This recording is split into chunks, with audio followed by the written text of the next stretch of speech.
Uh, I didn't hear you come in. Did you knock? Where did you come from? Oh, I see you're here for a story, aren't you?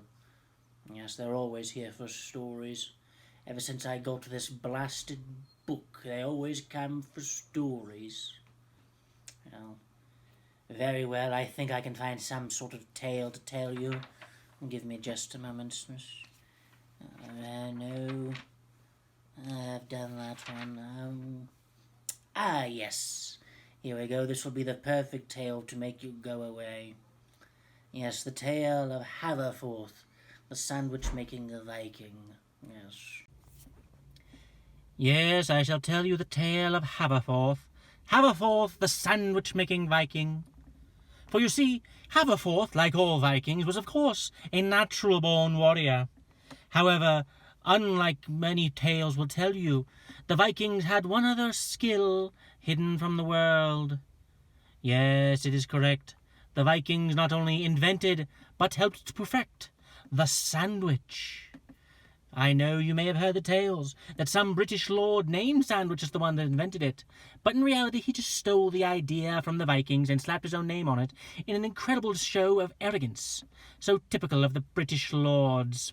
But I digress. That's a story for another time. We're here to focus on Haverforth and his tale of glory and adventure. You see, it all started one day when Haverforth decided he was going to go forth and make himself a sandwich. Peanut butter and jelly, to be precise, the staple of all sandwiches. All things seemed to be going well, until Haverforth opened up the jar of the peanut butter and discovered it was empty. Naturally, he assumed that his brother, Aberforth, had eaten it all again in some sort of midnight snack raid. He wasn't certain.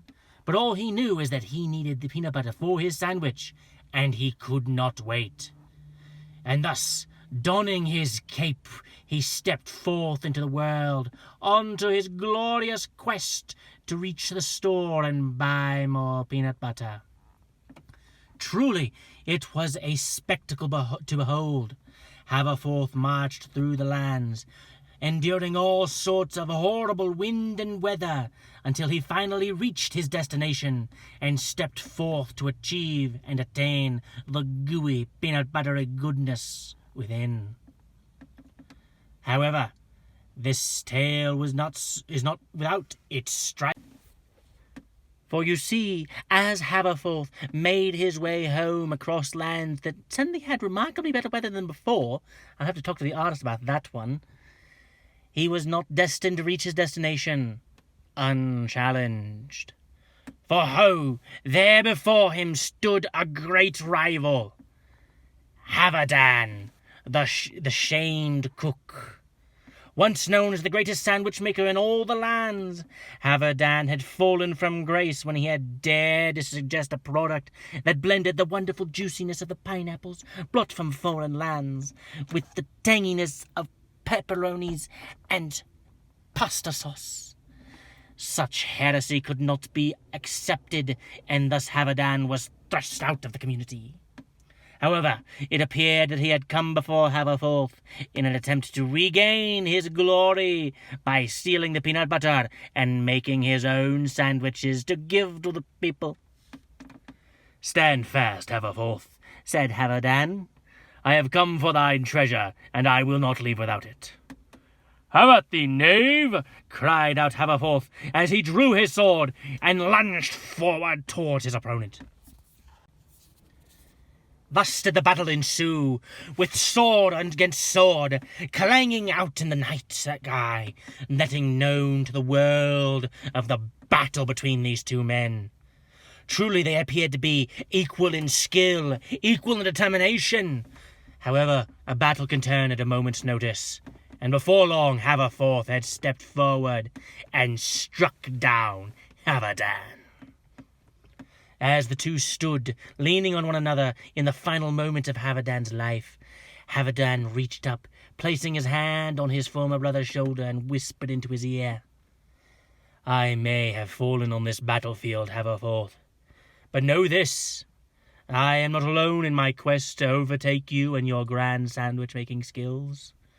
Others will come, and your trials and tribulations, they are far from over. And with that final warning, life escaped from Havadan's body, and he slumped to the ground dead. Finally, after so many troubles, so many trials and tribulations, Haverforth arrived home, the treasured peanut butter in hand. But when he arrived home, the sight that met him was one of terror and regret. For you see, it appeared that Haverforth, his brother, had again gone snacking, and consumed all of the jam. It would seem that Haverforth would once more need to make a trip to the store if he was to indeed complete his glorious sandwich. But that's a tale for another time.